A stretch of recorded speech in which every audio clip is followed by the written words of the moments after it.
Le 13 janvier 2025, un important parti politique français, qui s'appelle la France Insoumise, beaucoup d'Algériens de France qui le respectent énormément et qui apprécient son combat.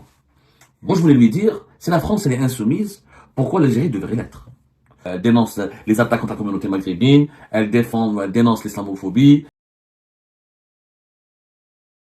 Pire encore, il faut s'attarder sur les faits.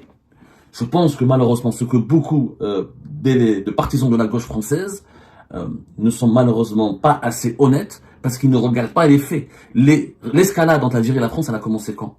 Elle a commencé par des décisions unilatérales du régime algérien. D'abord, le rappel, le retrait de l'ambassadeur d'Algérie à la fin du mois de juillet. Ensuite, une campagne anti-française d'une violence inouïe, etc. Elle est très engagée dans ces combats-là en faveur des communautés visibles, des minorités visibles, qu'on appelle, à savoir les Français d'origine maghrébine ou d'origine musulmane, de confession musulmane.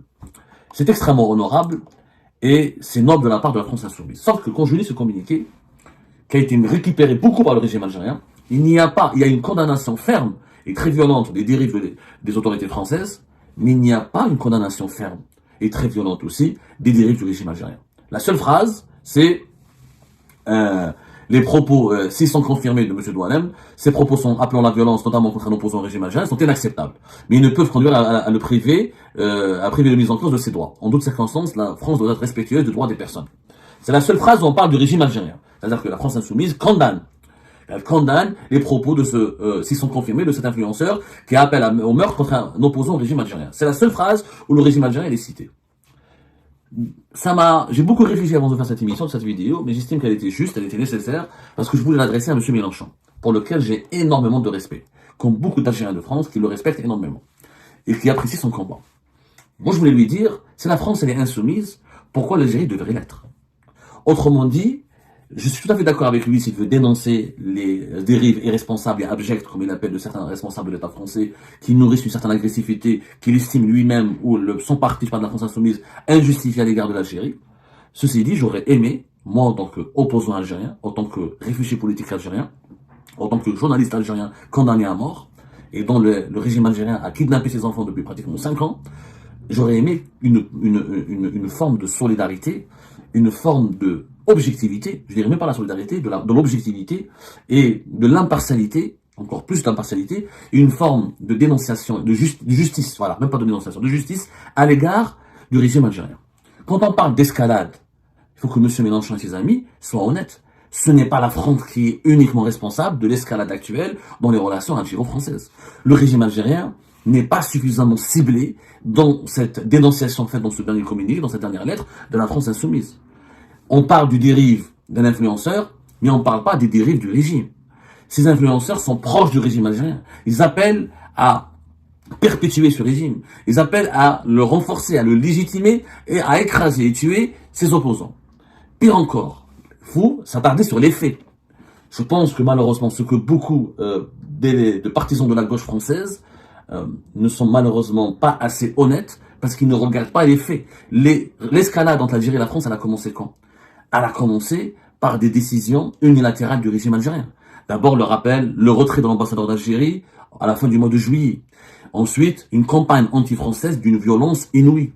Les premières attaques contre la France, les premières attaques qui ont fragilisé les relations algéro-françaises au franco-algérien. Les premières attaques contre la France, les premières attaques qui ont fragilisé les relations algéro-françaises aux franco-algériennes et qui ont nourri la mésentente, les incompréhensions et aggravé les malentendus, elles ont été téléguidées, lancées par les autorités actuelles algériennes, par le pouvoir actuel qui est aux commandes du pays.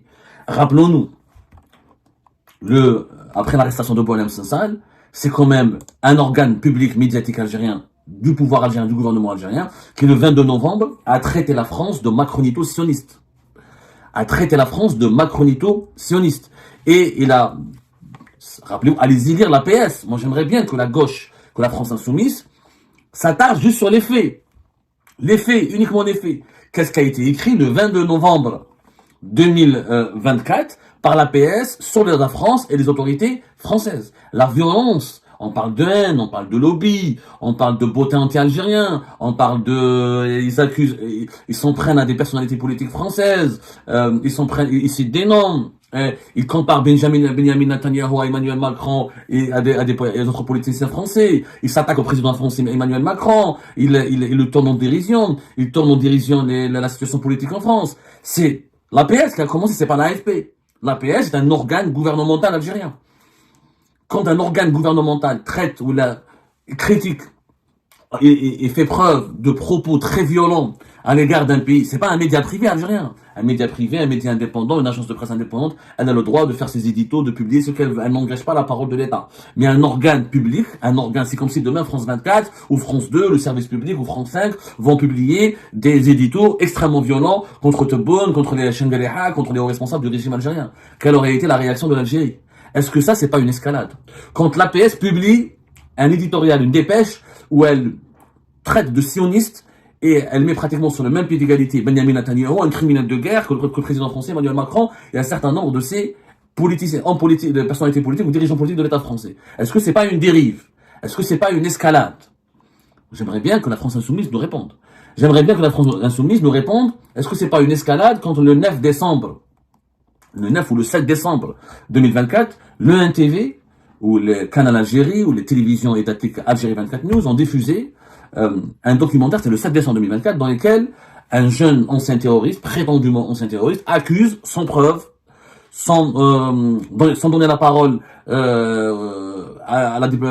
sans donner la parole aux autorités françaises, sans faire une enquête approfondie de ces graves accusations. En tout cas, c'est un documentaire à charge qui accuse les services secrets français de former ou d'avoir tenté de fomenter des actions terroristes sur le sol algérien.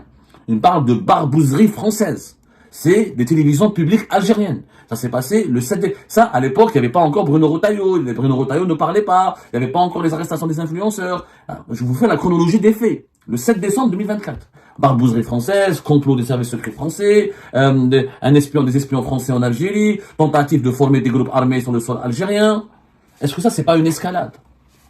Et remontons un peu en arrière, revenons un peu en arrière, remontons un peu dans le passé. Allez voir en février 2019. Allez-y, février 2023, excusez-moi. Février 2023. DGSE affaire Amira Bouraoui, avec l'APS, qui a publié une dépêche qui accuse des services secrets français. C'était le 9 février, voilà, le 9 février 2023. Lorsque l'opposante algérienne, franco-algérienne, elle a été secourue par les services consulaires de l'ambassade de France à Tunis pour la rapatrier vers la France, à Lyon plus exactement, alors que la Tunisie voulait l'expulser manu militari et injustement et arbitrairement vers Alger où elle aurait risqué une longue peine de prison, arbitraire aussi. L'APS, juste après ce conflit, l'Algérie avait rappelé son ambassadeur, elle avait protesté, elle avait dénoncé une ingérence, voire un complot, puisque l'APS, le 9 février 2023, toujours l'organe attitré de l'État algérien, a accusé la DGSE, les services secrets français, de vouloir arriver à un point de non-retour dans les relations algérie-françaises, de commettre des actes de barbouzerie toujours, et de préparer un scénario comme celui de la baie de Cochon à Cuba. C'est-à-dire que de armer des opposants algériens, de leur donner des armes pour renverser, comme la CIA a tenté de le faire contre Fidel Castro en 1961. Que ces gens-là sachent que si la France envisage qu'elle peut refaire en 2023 un scénario comme celui de la baie de Cochon, alors là, ils se sont complètement trompés d'adresse. C'est des accusations extrêmement graves. Quand un État accuse un autre État de vouloir de préparer un coup d'État ou de armer des opposants qui sont pacifiques et de leur donner des armes pour renverser militairement et par la violence le gouvernement qui est en place, dans cet État avec lequel on est censé entretenir des relations bilatérales Cannes, qui est un partenaire politique et historique important, parce que l'Algérie et la France sont liés par des partenariats historiques importants et politiques importants, c'est quand même des accusations très graves. Tout le monde sait, disait l'APS en février 2023, qu'au niveau de la DGSE française, il y a une feuille de route pour mettre à mal les relations algéro-françaises. Cette feuille de route qui exécute les barbouzes et les khabarjis. Waouh! Des accusations très graves. Est-ce que ça, c'est pas des escalades? Et je remonte dans le passé. Les accusations contre la France, de sentiments français, alors des documentaires, des médias publics, des médias privés, des dirigeants politiques algériens qui parlent de la France, qui traitent la France d'ennemis éternels, etc. Est-ce que ça, c'est pas une escalade dans les relations? Est-ce que ça, c'est pas blessant pour justement les deux peuples français et algériens? Est-ce que ça n'aggrave pas les blessures? Ça n'aggrave pas, ça ne remue pas le couteau ou les couteaux dans les plaies, pas dans la plaie, parce qu'il y a plusieurs plaies dans les relations algéro-françaises.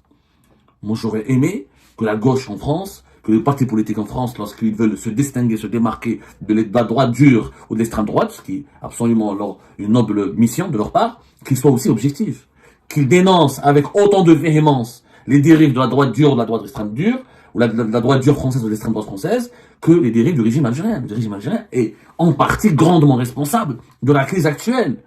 Il faut que M. Mélenchon n'arrête de nous faire croire que le problème actuel entre la France et l'Algérie ne proviendrait ou ne serait provoqué que par l'agressivité irresponsable de certains dirigeants français. Il y a l'agressivité, justement, parlant d'agressivité irresponsable, de la part du régime algérien depuis 2020, des attaques contre la France, la propagande, le sentiment anti-français, la haine qui est diffusée dans les médias publics, dans les médias privés, des accusations officielles. Attention, quand on parle d'APS, de radio publique, d'une télévision étatique, c'est la voix de l'État algérien qui accuse officiellement la France de complot, de vouloir renverser le gouvernement militairement, de préparer des actions terroristes, de créer des groupes armés, d'espionnage. C'est parti très loin. Cette escalade entre la France et l'Algérie, c'est aussi la responsabilité de l'agressivité irresponsable, pour reprendre le communiqué de la France Insoumise, du régime algérien. Donc, la France Insoumise, qui ont des valeurs humanistes extrêmement nobles, que je salue, ne devrait-elle, les responsables de la France Insoumise, ne devraient-ils pas se remettre aussi en cause et apporter un traitement équilibriste, équilibré, et faire preuve d'équilibre, d'équilibre, je veux dire d'équilibrisme, faire preuve d'équilibre dans leur réaction face à la crise algéro-française, ou à la crise, aux tensions entre l'Algérie et la France. Le régime algérien, il est pleinement responsable. On n'a pas eu ce genre de problème à l'époque de Bouteflika. On n'a pas eu ce genre de problème ni à l'époque de Chadli. On va faire, quand l'Algérie parte, on va revenir sur les crises, les moments historiques de grande crise entre l'Algérie et la France. On n'a jamais connu une séquence aussi violente. Jamais l'Algérie ne disposait plus d'ambassadeurs en Paris, en France, pendant pratiquement 6 mois. On parle de fin juillet, on est pratiquement à la mi-janvier. Juillet, août, septembre, octobre, novembre, décembre. Et janvier, on entame le 6e mois où il n'y a pas d'ambassadeur algérien à Paris, en France. Est-ce que ça, c'est pas une escalade? Est-ce que c'est pas une agressivité gratuite? Oui, la France, elle a reconnu la souveraineté du Maroc sur le Sahara occidental. Mais c'est la souveraineté de la France. C'est un problème franco-français. C'est à l'opposition française de réclamer des comptes au président français concernant ses choix diplomatiques. Ce n'est pas aux autorités algériennes de dicter les choix diplomatiques de l'État français. Comme c'est pas à l'État français de dicter les choix diplomatiques de l'État algérien.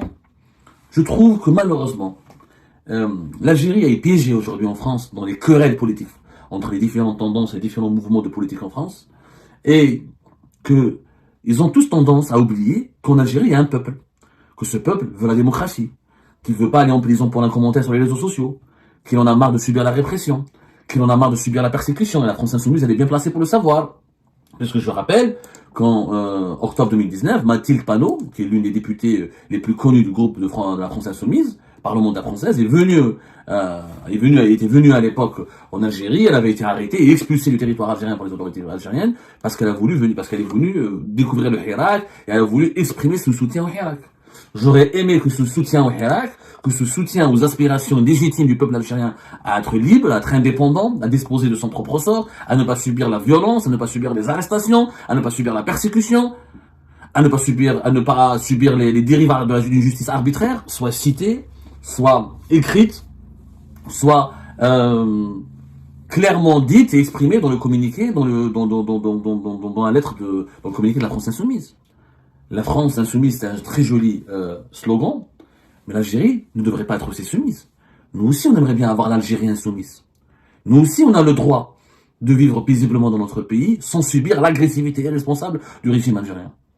Alors moi, je voulais juste délivrer ce message à nos amis de la France Insoumise.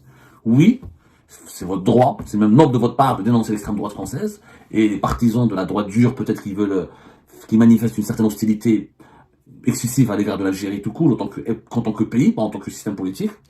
Mais de grâce, ne minimisez pas, ne relativisez pas la violence, le totalitarisme, l'autoritarisme, les violations des libertés fondamentales, les violations des droits de l'homme et les violations de la démocratie par le régime algérien, qui est un régime entièrement responsable de la situation actuelle.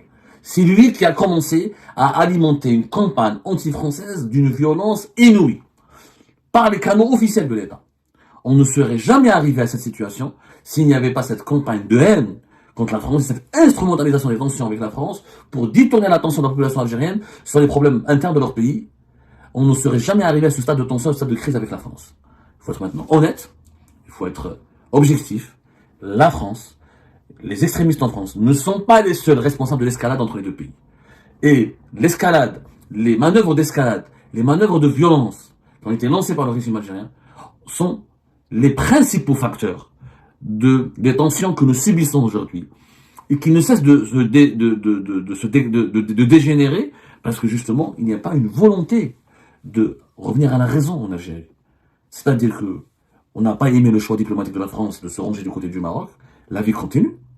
La vie continue, on peut défendre nos valeurs, défendre notre vision de l'avenir du pays, l'avenir du monde, notre doctrine politique ou diplomatique, sans pour autant dépendre des choix diplomatiques de la France. Et je peux ne pas être d'accord avec la France sans la haïr. Je peux contester ou critiquer la politique française sans l'insulter, sans l'injurier, sans l'invectiver, sans essayer à chaque fois de la provoquer, sans essayer de l'accuser, ou de la mettre en cause, ou de la mettre, ou de la bousculer, avec des appels à la haine, avec des appels à la violence. Il faudrait que toutes les escalades cessent entre les deux pays, mais pas uniquement l'escalade de l'extrême droite, pas seulement l'escalade dont serait responsable l'extrême droite de la droite dure et conservatrice française, mais aussi les escalades du régime algérien, qui sont, pour moi, chronologiquement parlant et factuellement parlant, à l'origine de ce climat insupportable, de ce climat de haine et de ce climat de méfiance et de ces tensions qui ont atteint leur paroxysme entre l'Algérie et la France. C'était une lettre que je voulais délivrer respectueusement à Jean-Luc Mélenchon à sa formation politique. J'espère qu'elle sera bien lue et bien écoutée.